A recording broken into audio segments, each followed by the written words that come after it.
Yes, waar zijn we gebleven?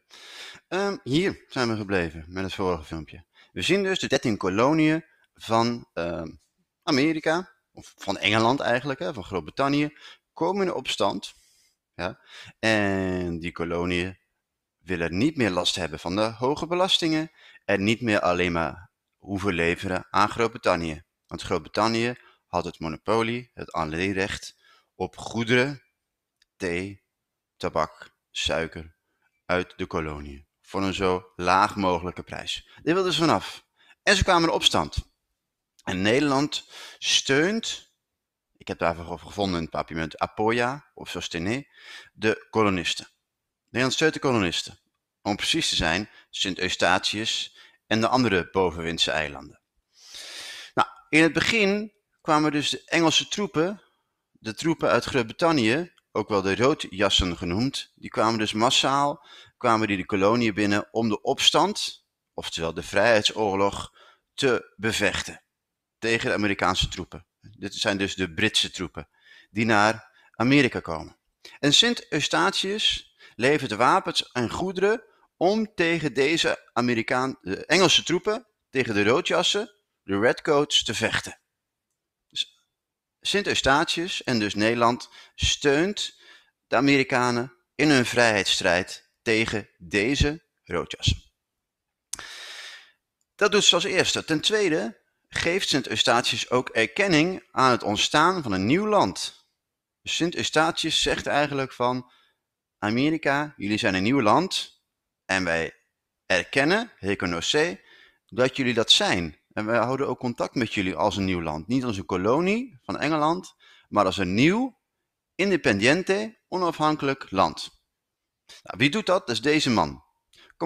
Commandeur de Graaf. Hij was zo'n beetje de baas in Sint Eustatius en hij steunde de Amerikaanse kolonisten door saluutschoten te geven toen er schepen, Amerikaanse schepen, langskwamen langs Sint Eustatius.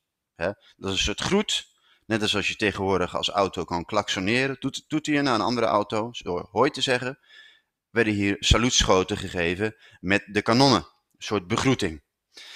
Nou, die commandeur de Graaf deed dat niet voor niets, want hij werd er gewoon stinkend rijk van. Dus hij deed dat vooral uit een soort van eigenbelang. Hij deed dat niet omdat hij zo vriendelijk was of zo, maar hij deed dat vooral omdat hij door wapens en goederen aan de Amerikanen te verkopen nog rijker werd dan hij eigenlijk al was. Dus hij deed het ook uit een eigenbelang, egoïsmo, omdat hij daardoor die wapens en goederen en voorraden kon verkopen aan de Amerikanen.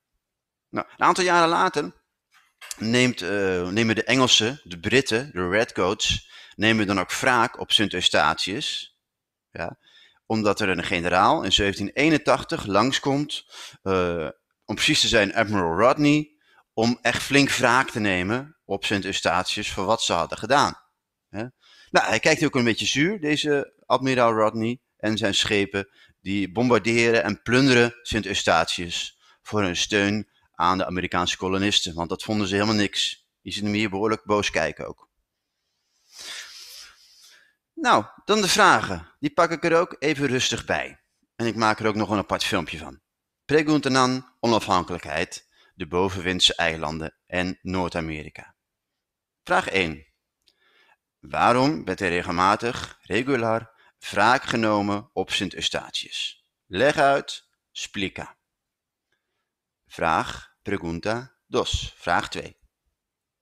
Welke nadelen, 2 keer, desventaja, had de Engelse kolonie in Amerika voor de onafhankelijkheid? Welke nadelen had de Engelse kolonie in Amerika voordat ze onafhankelijk werd? Pregunta 3. Op welke manieren, 2 keer, liet Sint Eustatius haar steun aan de opstandige rebellion kolonisten blijken? Op welke manier steunde Sint Eustatius de opstandige kolonisten? En vraag 4. Waarom was het ook in het eigen belang, egoïsme van Sint Eustatius en Nederland om de opstand te steunen?